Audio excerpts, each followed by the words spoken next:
There's a chart going around right now. It measures how well AI can do software engineering tasks. For years, the line was flat. AI could chat, it could summarize, it could write you a poem about your dog, but it couldn't actually build anything. Then, around late 2025, the line moved. Not a little, not a blip. It went vertical. The researchers behind this chart sent notes to their friends, not press releases, personal notes. One wrote, "It's going to be totally insane and chaotic. Many orders of magnitude more chaotic than anything the world has experienced in our lifetimes." The CEOs of every major AI company started saying the same thing. 10 times the Industrial Revolution, mass automation in 18 months, the end of white-collar work as we know it. The godfather of AI, Geoffrey Hinton, says he's scared of what he helped create. The people who built this technology are telling you to panic. Now here's what's strange. Look at the jobs data. Software development postings in the United States, going up. Unemployment in tech, flat.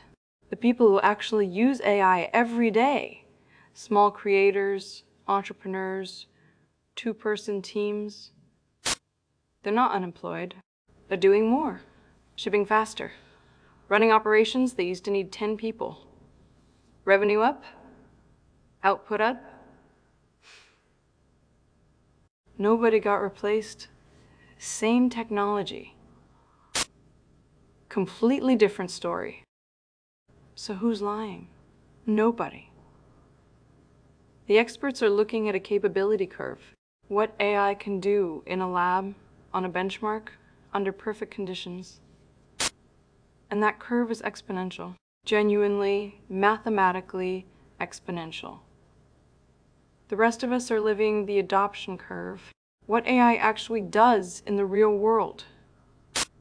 In messy offices,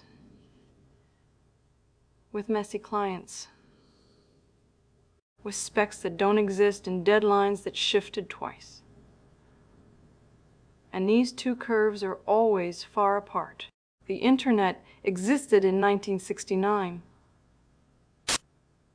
It didn't change your grandmother's life until 1998. Nuclear fission was demonstrated in 1938. People predicted the end of war. Free energy. Cities in the sky. What actually happened took decades and looked nothing like the predictions. But here's the part that should keep you up at night. Put that chart on a log scale. Strip away the drama. And what you see is a straight line. Steady progress. No spike. No anomaly. No bubble to pop. Just a machine getting better at the same rate it always has. That's not reassuring. That's the opposite of reassuring, because it means there's no slowdown to hope for.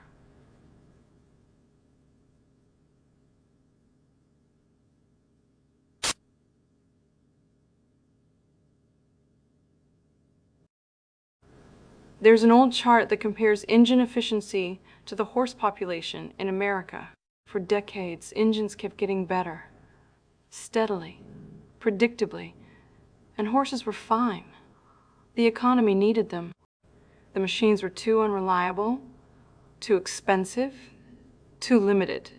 The data said horses were fine, until one day, the data didn't matter anymore. The horse population didn't decline gradually. It was stable, stable, stable. Then cliff. Not because the engine suddenly got better, because the whole system shifted. Roads, fuel, factories, economics. The tipping point wasn't a technology breakthrough. It was an infrastructure flip. So here's what no one will say out loud. The people telling you to panic are doing math. Extrapolating curves, running benchmarks.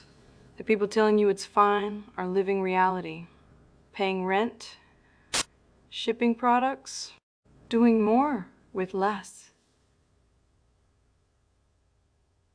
Both are right. Both have always been right. Right up until one of them isn't. An exponential doesn't feel like an exponential when you're inside it. It just feels like Tuesday. A little busier than last Tuesday.